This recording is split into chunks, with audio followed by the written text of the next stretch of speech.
Well, hello everyone. Thank you again so very much for sitting back down and joining me today. It is so very nice to meet you. If I have not already met you in some way, shape, form, or manner, my name is Ryan. And today we are going back through another edition of this Combing Through the Watched Pile series. This is the cumulative review video for things that I have recently watched that I sincerely enjoyed and had enough positivity and high praise to give to share with you all, because I'd rather be spending time on my channel talking about films that I enjoy. Maybe, I don't know, I try to say maybe one day we'll talk about the ones, like maybe slip in some ones that I'm not too fond of, but I really don't want to show off don't really want to show off any negativity. We got too much in the world already. So there's 5 titles here. The very first one was one that I actually did do a excuse me, an individual video for. However, I wasn't happy with it. And looking back on it, I really can't imagine exactly what it was that I was not happy with at the time, but be that as it may, the video is gone. It has gone the way of all things, which means that it was deleted. It was deleted from my phone and exists in particles that float around us. I guess. So the very first one is actually going to be one of the inaugural releases from Diabolic DVD's sister company, Cauldron Films. And that is going to be 1989's American Rickshaw, Sergio Martino's American Rickshaw. Now, excuse me, I got a lot of sinus issues here. You're going to hear me clearing my throat a little bit. I did show this off in one of my recent pickups video. So if you haven't seen that video, I do encourage that you check it out. If I can remember, please remember, I will leave a link down below where you can check out that video. But just very briefly, this really beautiful slipcase with the Blu-ray inside. This is the reversible artwork on there with a nice little booklet inside. So let's sort of go into American Rickshaw as best as I possibly can. And I'll kind of explain in a little bit why that is a bit of a challenge. So American Rickshaw is going to follow Scott Edwards, who is portrayed by gymnast Mitch Gaylord, Olympic gold medalist Mitch Gaylord. And this is going to be not that long after he went into films with American Anthem, because he is a very good looking guy, so he had that Hollywood face. And he is a rickshaw driver, of all things, in Miami, Florida, in Coconut Grove, I believe, is the area in Miami. Be that as it may, that I've never seen any rickshaws in Florida at all, but it doesn't matter, because there's a lot of things in this movie that, okay, rickshaws being in Florida are the smallest inconsistency, I suppose. So I'm trying how best to describe this plot without really kind of going into everything. So okay, I got it. Basic plot, Scott Edwards is unknowingly wrapped into this big, almost otherworldly, sometimes occult and mystic battle hunt for this particular idol. And how he comes into this this struggle, I guess you could say, is that he is unwillingly captured on video as a sex tape, and in an effort to retrieve the tape, he ends up stumbling across a little bit more into this mystery, and the farther that he tries to get out, the deeper that he goes in. If you've seen American Rickshaw, is that a decent enough summary? It's really hard to give a really good summary of this film because of the fact that American Rickshaw doesn't adhere to any rules. Italian cinema in general doesn't really adhere to a lot of rules, and that's why people such as myself really enjoy those kinds of films, because it is the fringest of the fringe. It's bought it's real estate in fringe land. It's building a little fringe house with its fringe walls. It's fantastic. And this film is bonkers. It's absolutely bonkers. The ending of the film, the last 15 minutes of the film, there is absolutely nothing that is going to prepare you for that detour, because of the fact that it's hard enough to get a grasp of what the film is or you know, what the film is, I guess, trying to be, because there's so many different things that are happening in this film. It's almost as if from scene to scene to scene, we're getting a different a different tone, a different kind of movie. And that's really not a slight on it at all, because I think this is a fantastic movie. It is so much fun. It is so wild and so imaginative. And I really, really dig it. I really do. And so, but when I'm talking about tonal differences and things like that, it's not to the point to where it's something that's going to take you out of the film, because the more that things happen and the more abrupt turns that we're doing in this movie, the more invested you are as an audience member. So there's a lot of things that are going on in this film. We have a little bit of, we've got a cat and mouse game, because there is a assassin who may or may not have survived Jonestown, who is, what's his name? Francis, who is portrayed by Daniel Green, who's worked with Sergio Martino before.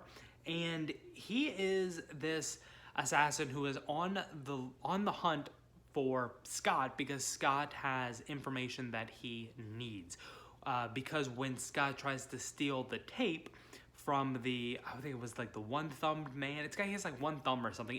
He has like a peeping Tom that was filming when Scott gives this stripper a ride to this. They call it a yacht. It's a boat. It's just a boat, but it's to this yacht, and it sort of plays into that like rickshaw driving is almost like a front for male prostitution, because it's almost when she leads him into the yacht, it's sort of just like, well, this is what happens next. So, and the guy's in the closet and he's filming them. And when Scott tries to take the tape, he ends up getting the wrong tape, which contains a little bit of cryptic information that he can't hear because there is no audio. But it's something involving this key that was around the filmer, or the cameraman, the one-thumbed man. It was around his neck. And that bit of information, that key, is what Daniel Green's character of Francis is after. You also have Donald Pleasance, who is always pleasant, as this televangelist, who he's not in the movie for very often, so he probably did not have to film more than a couple of days. And he plays a very pivotal role in this. When you look at the cover art, there's a lot of things on here that are showing a couple of key scenes in the film. This is actually Donald Pleasance. When you see the film, this is going to be like we're already after the halfway point. It's as we're getting farther into that final abrupt turn of the film. And Donald Pleasance is this really, really great televangelist who's this very controlling and very emotionally abusive when you look at his wife. Televangelist too. He's doing a southern accent as best as he can, but it's a lot of times you forget that he's doing a southern accent and he just sounds like Donald Pleasance, but there's a couple of like syllables or vowels that he'll pronounce slightly differently, or he'll try to add a bit of more of a drawl to. And but I mean, he's always pleasant, so he's always fantastic. But there's so many crazy things that are happening into it, especially when you go into the like Chinese occult and mysticism types of things. Because in the very beginning of the film, Scott Edwards is, or Mitch Gaylord is very nice to this elderly Chinese woman. He gives her a ride when she was in the rain, and that, you know, she remembers that and has apparently watched over him for a very long time. She almost ends up being almost like a guardian, but she's able to, she's not just, it's not so much voyeurism, because she is able to interact to a degree, but she is a witch, and there's a lot of animal familiars in here. There's a lot of telepathy. There's a lot of insane things that are going on in this movie, and I really, really highly recommend that you all check out American Rickshaw. I tried to go ahead and just cut that out, but I forgot to really mention, let's kind of talk a little bit, though, very, very briefly, about how fantastic of a job Cauldron Films has done with this release, because the slipcase alone is gorgeous. The film looks amazing, because this was only ever on VHS type of film that I was not at all familiar with. So this is amazing. They did an amazing, amazing job. I was unable to get the other inaugural release of Abracadabra because the edition that was the limited one like this has since sold out. However, I am hoping to get a standard copy, as I mentioned in my pickups video, when that does become available, which I hope it will. There's a really great interview on here with Sergio Martino, and a fantastic commentary with Sam Deeger and Sam Deegan and Kat Ellinger. Really, really good stuff. They have an entire episode of the Projection Booth podcast where Kat Ellinger is on it and she is discussing American Rickshaw. And then there's a really interesting before and after location footage that's on here, where it's going through, where it's like showcasing some of the footage of the scenery that was in the film and then what it looks like now. And some of the stuff that is still standing there today, like the strip club, for instance, that was a real strip club because it's still there and it's still as pink as ever. So again, support Cauldron Films because what they're doing with this, I mean, this is a very important thing because this is a Italian filmmaker who is notable in horror and giallo, and this is not either of those genres. I mean, this is a lot of genres put together, but this is something this is almost like what most people would consider a gamble to try to put out in such a prestige format like this. So definitely recommend that you pick this up. Check it out. The standard edition becomes available, anything like that. I think there are still some copies of American Rickshaw left, but I highly encourage you to check it out. So now we'll close that off because I forgot to really give praise since Cauldron Films is so very new and I'm really invested in what they're doing. The next one that I have here is a film that broke me. This is a film that broke me. This is one that I picked up on the second leg, I believe. The first or second leg of my Criterion sale haul pickups. I did 2 from Barnes & Noble and 1 from Amazon when they were price matching. And that is going to be David Lynch's 1977 feature film debut of Eraserhead. So this is probably going to be the hardest. I thought American Rickshaw was difficult to talk about. Eraserhead, if you've seen it, then this was my first time watching Eraserhead. I do really enjoy David Lynch. There's a lot of Lynch that I haven't seen.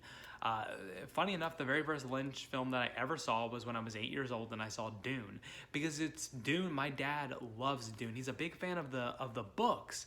And he loves David Lynch's movie adaptation, which is not a common opinion that is shared amongst fans of Frank Herbert's novels. But I'm sure that's probably the only David Lynch film that my dad has seen because knowing like you're not gonna catch him watching like Blue Velvet or Mulholland Drive or even Twin Peaks or anything like that.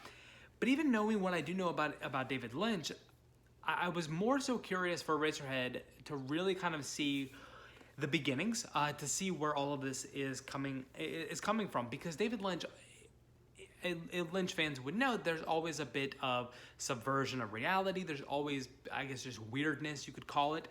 But there's always cohesion to the best of the ability in David Lynch's material. There's always an element of cohesion within the plot. Eraserhead is total art house. It is total art house, and I'm a rookie with that kind of stuff. So Eraserhead was a bit of a difficult watch in that aspect. However, this is a film where it's sort of like, I can't tell you, like I'm having difficulty telling you what the movie was about. I just know that I loved what I saw because it's a lot of, it's almost, if you think about it in a perspective of visual vignettes, then it's still just as enjoyable, as thinking about the plot, in my opinion, because this is a crazy, crazy movie. There's so many cool, amazing things that are happening in this movie, and it's even if a lot of times you're just straight up lost in what's going on or what this particular segment is supposed to mean or represent. I'm just having an amazing time watching it, just watching how this is coming together, what's going on, and the more I have thought about this film so many times, several times a day since I've watched this, trying to kind of come up with my own explanation. And something that's very interesting is that David Lynch has said, perhaps a little pretentiously, that a lot of people have come to him about or written about what Eraserhead could mean, what Eraserhead is about. And he said that nobody has ever come close. So, is that true? I doubt it. I mean, but be that as it may, what we're following here, basic plot, is that we are following the character of Henry, who's portrayed by Jack Nance. And it's this weird factory town.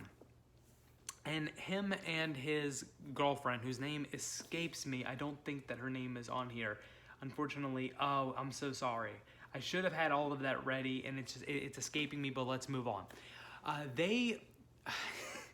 they have a child of sorts, which is this weird deformed creature, and the movie sort of spirals from there because it's really difficult to try to explain the plot past the point that they have a weird deformed creature of a child, because there's a lot of things that are going on. We have the man in the planet, the woman in the radiator. We have the entirety of the segment that is taking the term Eraserhead, which I don't fully even understand what that term means. But there's so many cool things that are going on stylistically and visually. And I do have my own theory, I guess, onto what the film is supposed to mean, or what it actually means to me. Now, there are some parts like the pencil, the eraser segment, that I'm completely lost on, but I do have enough of a theory. And you know, like I said, maybe to people that really do enjoy art house films, they would not say that this is total art house. To me, it is, because of the fact that I am more of a rookie when it comes to art house style films. In all honesty, when I first really got into film in about junior high, I always liked to try to seek out those artier films and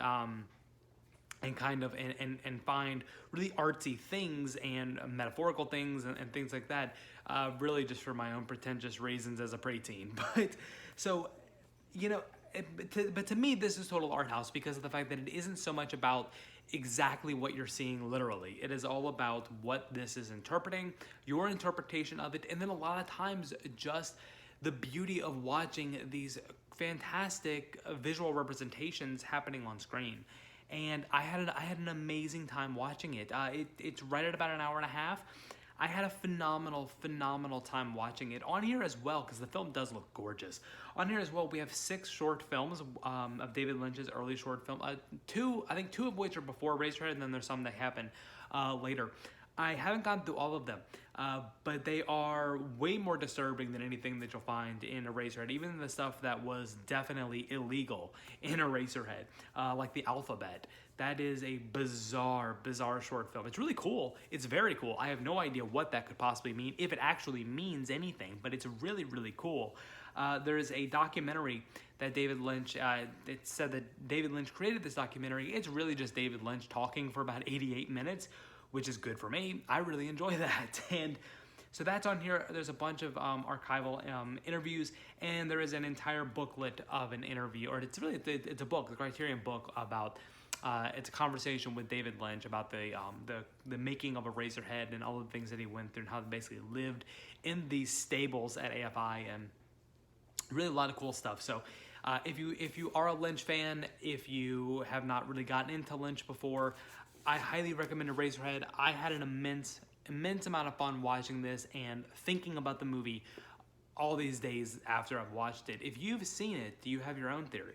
Do you have your own theory about what this movie might mean? I'd be curious to find out. See if it lines up with mine. So let's go into this next one. This is this is a Vinegar Syndrome title. This is one of their, I don't know how old it is. I know it's an older because it's a Blu-ray DVD combo, and I know they don't do those anymore. But that is going to be 1988's Unmasked Part 25, or what is it, The Hand of Death, I believe is also what it's known as. Yes, The Hand of Death. So this was I believe this was a Video Nasty at one time. I don't know like which tier of Video Nasty this was, but this is this is an English film, and the basic synopsis of this film is that it's really about a serial killer, a monster, if you will, who is, he's looking for love in all the wrong places. It's sort of, I mean, not really, but I really couldn't resist that joke. It's sort of really, I mean, the whole idea of the film is Jason in real life, because the title itself is a play on the Friday the 13th series and the slasher series and the onslaught of sequels that were coming within horror franchises at the time. You've got the hockey mask. You've got a couple of death scenes that are definitely nods toward things that happened in Friday the 13th, especially an impalement with a spear. But he's not Jason in this. He is Jackson, and he is horribly disfigured. He looks a little bit like Toxie from Toxic Avenger, and the whole thing of actually his love interest is very much like Toxie as well, because he falls in love with a blind woman, Shelley, I believe, Shelley, and And so it's definitely a horror comedy because I believe on the back over here, it's sort of, where does it say? It says, finding himself falling in love for the first time, Jackson decides that it might be time to finally hang up his cutlery and settle into a happy life of domestic bliss. And there's a lot of really, really funny jabs that are going into the slasher genre. There's a lot of really tongue-in-cheek material. There's a lot of over-the-top material. But this film gets pretty deep in the things that it has to say, because there are some scenes, especially with Jackson's father, that really take an abrupt turn, because a lot of these actors in here were theater actors who had done some Shakespeare. And the scenes between Jackson and his father are fantastic. They are so amazing. It's a completely different style of movie because it's almost more of a gothic horror, or a serious drama that is draped in this gothic cinema, globe. And they're so good because so much of the film is really about being typecast and being able to change fate or create your own path, or can you diverge from the path that has been laid out by you, not only by the public, but in this case, sort of by your family. And I really enjoy the types of things that this movie had to say. And of course, so we're going to go into, like, when you talk about the comedy aspect of it, the movie is definitely hilarious. There's a lot of really funny things that happen in this movie. The gore is amazing. The gore is fantastic. I wonder if it says it on here. It doesn't say it on here. But the special effects artists were people that had, they worked on Hellraiser.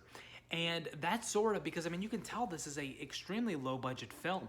However, these gore effects and these kill scenes are so good.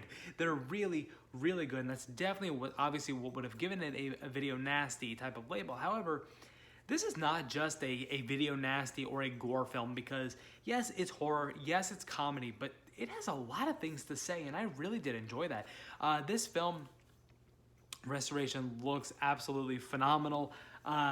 It looks gorgeous. The day or night is basically just day, which is, I don't know too much about the transfer and the restoration process to know how much hand a company who is doing these new transfers has in that sort of prospect. I really don't know, and I'd be interested if anybody knows about how day or for night is coming when you're doing these film transfers from negatives, how that plays in. I would be curious to find that out. But again, that is Unmasked Part 25. All right, in this next one, I'm going to talk about as briefly as I possibly can, because I could spend an hour talking about this movie, and I feel like I'm already going on longer than I intended to. This is a film that I absolutely adore, and if you are if you're a viewer of Mr. Aaron Penn in the Cult of Cinema, which if you're not, you definitely should be. If you caught one of the recent live streams and saw the topic completely go off the rails into talking about this movie, you got me to thank for that, because I could talk about this movie for a solid hour. And what was the year on this before I forget? Because I want to say it's 81. Yes, I was correct. 1981's Shock Treatment. And this is going to be the follow-up of sorts to the Rocky Horror Picture Show. And so I picked this one up on Amazon because the only Blu-ray release is Arrow has a UK Blu-ray of this. I don't have a region-free player. I really need to get one because I want the Blu-ray, because I want those really nice special features that are on there. So Shock Treatment is a film that, especially at its release, was a disaster. It was a failure, because this is a follow-up of sorts to Rocky Horror, but it's really not. Because if you really take out, okay, we do have Brad and Janet, but if you take them out, they're the only actual things. Besides, I mean, yes, we do have returning cast members and things like that, but they are the only things that are putting any connection from Rocky Horror to Shock Treatment. So what is Shock Treatment about? Shock Treatment is going to be following Brad and Janet as they return to the hometown of Denton to find that Denton has now become this sort of giant television studio, because people live in this television studio. I think there was a tagline, they don't just watch reality TV, they live it. And it's this giant television studio, and there is a game. It's almost like a Newlywed sort of game where you would get, like, marriage counseling, and you go to become, if you are the problem in the marriage, you can go to get fixed. It's called marriage maze. And Brad gets taken away to become treated. However, he's basically just locked up in a cage, sedated and gagged for the entirety of the film, while Janet is being toted and primed up as almost like a product, a new advertisement, a new hot thing to sell. And because the town itself is taken over by a fast food magnate, Farley Flavors. And Farley Flavors is portrayed by Clifty Young, who is also portraying Brad, which is really, really nice because of the fact that Brad is not in the film very, very much, save the end. Most of the time, he is heavily sedated. So Clifty Young doesn't have a lot to offer as Brad, but he has a lot to offer for Farley Flavors because his singing is fantastic. Jessica Harper is portraying Janet, and I definitely 100% prefer Jessica Harper over Susan Sarandon. That is not a slight on Susan Sarandon. But Jessica Harper's portrayal of Janet is so much better. Not only is Jessica Harper a phenomenal singer, she has a much more rounded Janet. There is a song I mentioned once in the live stream that I had mentioned, is that there's two songs of self-empowerment. There's one in each film. Rocky Horror has Touch a Touch a Touch Me, and this one has a song called Me of Me. And Me of Me is a much more powerful song of self-empowerment because of the roundness of Janet's character, because there's a lot more. You can see it. You can see what she's gone through, because you kind of know if you've seen Rocky Horror, but you can see it on Jessica Harper's face and the things that she says and the way that she acts. So it makes her actions justified and solidified and believable. And it's a really bizarre film. Obviously, it's a very intricate plot, whereas Rocky Horror is a pretty straightforward plot. Yes, it's crazy, but it's pretty straightforward. Shock Treatment is very intricate because of the fact that it's really, all these scenes that we're seeing most of the time are what people are watching. There are the television shows, and it's really, really good. But the unfortunate thing was putting it or serving it up as an official sequel to Rocky Horror, which it definitely isn't, because they're hoping that the fans that made Rocky Horror a cult classic would do the same for Shock Treatment. However, it doesn't really work when Shock Treatment was initially a theatrical film and only a theatrical film, whereas Rocky Horror was the stage production that then got turned into a theatrical film that was found and it created an audience. The audience, unfortunately, is not going to, be as accepting of something that is said to be the follow-up or said to be the sequel when it could not be farther from Rocky Horror. However, the story is better, the music is better, the acting is better. Just about everything, in my opinion, is better than Rocky Horror, and I absolutely adore Rocky Horror. I do think that Richard O'Brien's portrayal of Riff Raff is better than his portrayal of Dr. Cosmo, but that's not a slight on anything else. That's just a personal preference. I just really enjoy Riff Raff. But yeah, there's so much good stuff in Shock Treatment. The fact that Clifty Young can do a duet with himself, Jessica Harper singing alone. We've got some, the title song Shock Treatment. If you've never seen the movie, never heard any of the songs, I would recommend that you listen to the title track, Shock Treatment, and I think it's just called Farley's Song. It's the first time that we're really getting an introduction into Farley Flavors. I'd really recommend that you listen to those songs, and maybe that might change your mind, because it used to be titled, and I think I said it on my pickups video, was that it's not a sequel, it's not a prequel, it's an equal. And perhaps Richard O'Brien has said before that he regrets that tagline because of the negativity that was associated with Shock Treatment. But I think it's a poor tagline because, in my opinion, it's not an equal, it's better. And that's coming from a massive Rocky Horror fanboy, somebody that discovered that film in 7th grade and just fell in love with it. So I gotta stop because of how many things that I can say about Shock Treatment that I can just keep going on and on and on. So we'll leave it at Shock Treatment. If you have not seen it, please pick it up. I highly recommend that you watch it. At the very least, I think you can watch the movie on YouTube, at the very least. But I recommend that you grab a copy and support it, because I would love to see a newer, I know there has been a stage production of Shock Treatment, but maybe when times are a little bit normal, I'd like to see a revival of that. I think that would be really, really cool. So the last one that we have, let me hydrate from the cactus cup for a second. Excuse me. The last one that we have is one that I picked up in, I think it was the, I think it was the last Kino sale. Not the Wall Supplies last sale that I just dipped back into, but it was the last regular sale. I think it was their summer sale.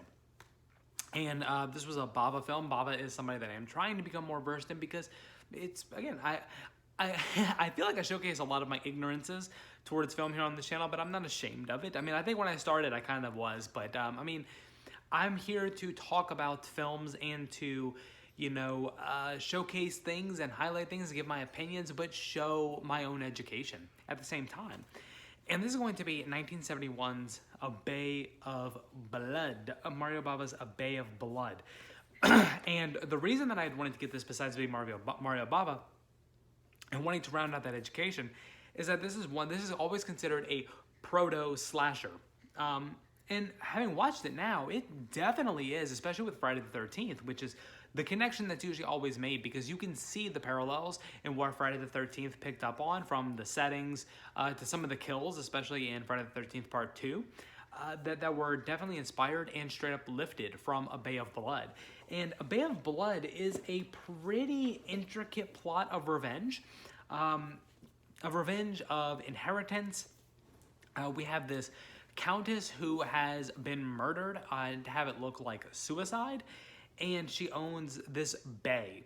And this bay, the residents of this bay are very, they're very interested in keeping the bay as it is, as the countess was, and not having it be turned into something, you know, something modern, except for this one architect real estate team. They have more of this vision of almost turning into a commercial landscape. But for the most part, everybody's pretty keen on keeping it the way it is. It's quiet, it's peaceful, it's what they would consider home and not a shopping center. And we have everybody trying to, we have things from teenagers who are hearing about the grisly murder going to check out the house.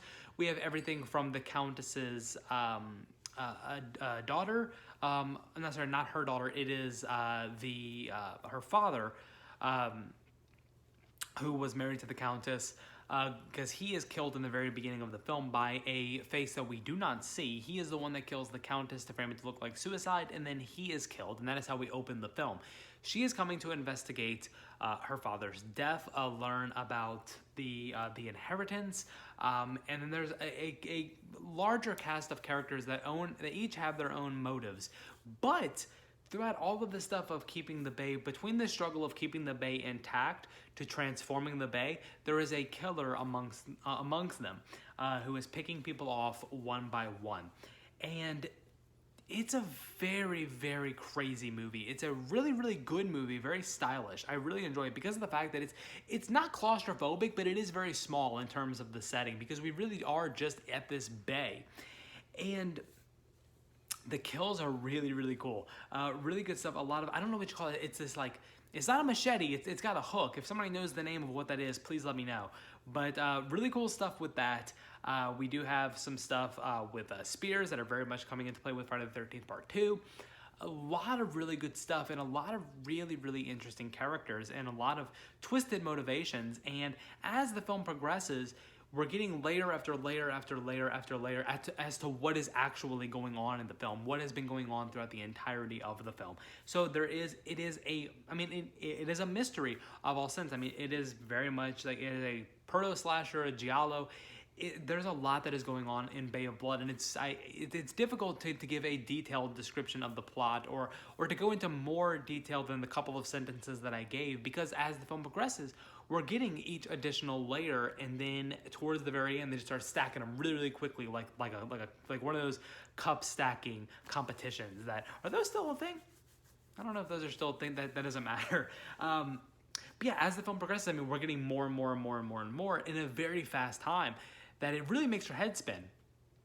And with a very abrupt but very pleasing ending.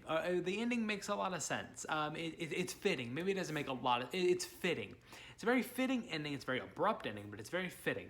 But I would definitely recommend that everybody check out A Bay of Blood, because the teenagers in the beginning of the film that are going to check out the murder site, as they start getting picked off one by one, that is the slasher aspect. That is sort of like, I mean, you take that segment of the film, and that is what has spawned all of these movies. Like, that is sort of what has paved the way for all of these movies, because, I mean, it is hormone-fueled teenagers, and, I mean, they're not teenagers, but you kind of know what I mean. That is the template that then things like Friday the 13th took off with.